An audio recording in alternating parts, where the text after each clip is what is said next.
सभी देखने और सुनने वालों को प्रवीण ठाकुर की तरफ से नमस्कार। आज के दिन सिराज कप के 2-3 मैचेस बचे हैं फर्स्ट राउंड के, और सेकंड राउंड का भी आज एक मैच खेला जाना है। पर सिराज कप का सफ़र तो चलता रहेगा आपके साथ। आज मैं कुछ ऐसी शख्सियत को मिलाना चाहता हूं जो आपको बताएंगे क्रिकेट के कुछ गुर और tips and tricks. Tips and tricks के लिए मेरे साथ जुड़े हैं केडीसी यानी कि कोच प्रेमपाल जी। प्रेमपाल जी, सबसे पहले तो आपका स्वागत है। जी, थैंक यू।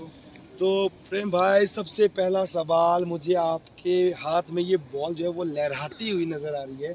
हम सबसे पहले आपसे जो गेंद है इससे हम पूछना चाहेंगे कि जो ये आपके पास गेंद है, दूसरी गेंद कपड़े की एक बॉल होती है, ये आप देख सकते हैं, ये कपड़े वाली बॉल है, और साथ में ये आप देख सकते हैं लेदर वाली बॉल है प्रेम भाई के जो हाथ में है। तो पहला सवाल प्रेम भाई आपसे यही है कि जो नॉर्मल एक गेंदबाज का, फास्ट बॉलर का जो एक ग्रिप होता है बॉल में, वो किस तरह का होता है और उससे क्या क्या फ़र्क पड़ते हैं? जी, बहुत बढ़िया जी। देखिए, आपको मैं बताना चाहूँगा, जैसे आप सीम देख रहे होंगे, आज की जो एनसीए हमको जो हम पढ़ते हैं या जो करके आ रहे हैं, वैसे तो जब आप इंटरनेशनल क्रिकेट खेलते हो, किसी का अपना कुछ ना कुछ रहता है, वो इंटरनेशनल इसीलिए खेलता है कि वो अलग होता है। पर हम जो बेसिक चीज़ें पढ़ते हैं वो ज़रूरी है सीखना। तो मैं बताना चाहूँगा, आपका जो फिंगर का वेस देख रहे हैं आप, ये जो फिंगर का वेस देख रहे होगे, तो ये जब आप जो ग्रिप होता है, ये जो अब थोड़ा सा फिंगर आपके अपराइट रहेगा सीम के, और फिंगर बेस और स्मॉल विंडो, अब अभी थंब देख रहे होगे, इसका जो मिडल है और सीम का मिडल है, ये बिल्कुल ग्रिप सही ऐसा होना चाहिए। तो ये आपका जो बेसिक ग्रिप है, ये फिंगर बेस पे ये देखिए आप, फिंगर बेस पे आना चाहिए आपका बॉल जो है। तो ये आपका ग्रिप है, जो बेसिक ग्रिप है आपका ये। तो इसमें आपका थंब देखिए बिल्कुल मिडल पे है और फिंगर थोड़ा सा अपराइट है। ये आपका जो बेसिक भाई, मेरा एक सवाल और है। अब जो गेंदबाज इन स्विंग और आउट स्विंग करते हैं, उसमें क्या उंगलियों का कितना असर रहता है? किस उंगली पे ज़्यादा जोर, कम जोर, कुछ होता है ऐसा? आप बताएं थोड़ा सा हमें। ये थोड़ा सा फ़र्क रहता है, आपका जो रिलीज पॉइंट होता है उस पर फ़र्क रहता है आपका। देखिए, वैसा तो बेसिकली तो आपका जो है, जो आर्म जो आते हैं, जैसे आपका, मैं मान के चलो मैं लेफ्ट आर्म गेंदबाज हूँ, तो मैं बैट्समैन भी सपोज करता हूँ मेरे लिए लेफ्ट ही रहेगा। तो मुझे अगर आपको गेंद को थोड़ा बाहर दूर रखना है, तो मुझे थोड़ा साइड से रिलीज करना पड़ेगा। साइड से थोड़ा राउंड आर्म, थोड़ा सा एक्शन हो जाएगा, हल्का सा थोड़ा बहुत फर्क आता है और वो बाहर निकल जाएगा। अब मुझे अंदर वही बॉल अंदर लाना है, तो मुझे ये हाथ यहाँ से लाना पड़ेगा कान के पास से, बस इतना सा फर्क रहता है रिलीज में। सीम पे अगर आप छेड़छाड़ करोगे तो बैट्समैन को पहले आपको रीड हो जाएगा कि बॉलर क्या करने वाला। अगर आप इस तरह से सीम पकड़ते हो तो बैट्समैन आपको पहले रीड कर लेगा।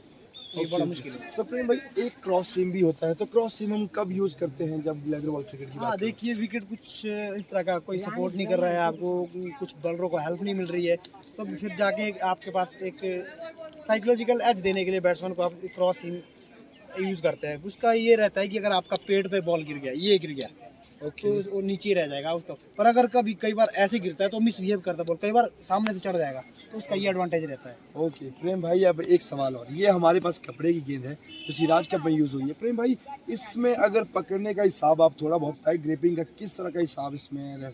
सिराज कप मतलब 2 लाख की बॉल, यस, ये बोल सकते हैं आप। बिल्कुल। इसमें देखिए, बेसिक ग्रिप तो खैर नॉर्मली सब ग्रिप तो एक जैसा ही रहता है, पर हाँ, जैसे हम लेदर में ये यूज़ करते थे कटरों कुटरों के लिए, थोड़ा सा जो आपका थंब होता है वो पेट की तरफ आना शुरू हो जाता है, बस इसमें भी यही तरीका है। आप इसको टाइट ग्रिप करोगे तो ये निकलेगा नहीं, फंसेगा और बहुत पीछे गिरेगा, और बैट्समैन को बहुत टाइम मिलता है क्योंकि इसमें स्पीड उतनी नहीं आती है।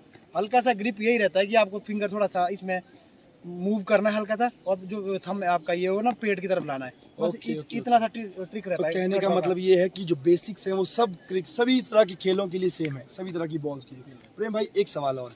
अगर हम जो है, जैसे कोई गेंदबाज है और गेंदबाजी कर रहा है, साथ में देखते हैं होता क्या है कि धीरे धीरे जो है वो कई गेंदबाज बीच बीच में स्पीड बहुत ज़्यादा जनरेट करते हैं, बीच में नॉर्मल आती है। तो स्पीड का कितना रोल रहता है आपके बॉलिंग एक्शन पर, और किस तरह आपका शोल्डर वगैरह? ये बहुत बढ़िया सवाल आपने पूछा। जो बॉलिंग एक्शन बेसिक जो चीज़ होती है, आपने सुना होगा क्विक आर्म एक्शन, बिल्कुल, लेकिन उसकी एक ट्रिक होती है। ये ट्रिक बहुत ज़रूरी है जब आप ये रिलीज पे आते हैं।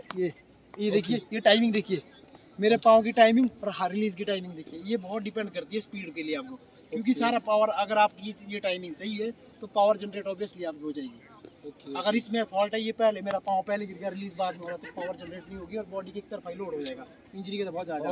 ओके प्रेम भाई, क्या खूब समझाया आपने, मज़ा आपका बहुत बहुत शुक्रिया। फिलहाल जितने दर्शक बंधु हमारे साथ जुड़े, आपको बताएं ये मास्टर क्लास थी केडीसी यानी कि कोच प्रेमपाल जी के द्वारा। मिलेंगे आपके साथ बहुत जल्दी अगली वीडियो में। Till then take care, bye bye, and thank you so much for joining us. Cheers.